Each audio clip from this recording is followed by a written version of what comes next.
Oh, yummos. Ooh. Oh, then there's you and yours. You look yummy. Let them know. Hey, what about us? Look at your little stompers. Stomping, stomping, stompers. We don't do butts and faces in this family.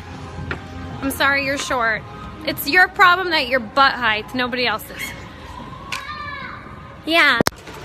My kids never get to gumball machine because mom's no fun and I'm too healthy all week, but this gumball machine, we all got some action, huh? What'd you get?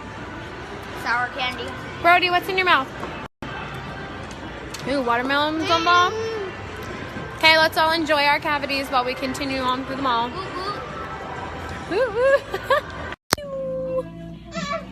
So Brody did not know this store existed, and I felt like a horrible parent, so I decided to bring him in, show him what it's all about, Build-A-Bear Land. Haven't been here since my big girls were little. Wow.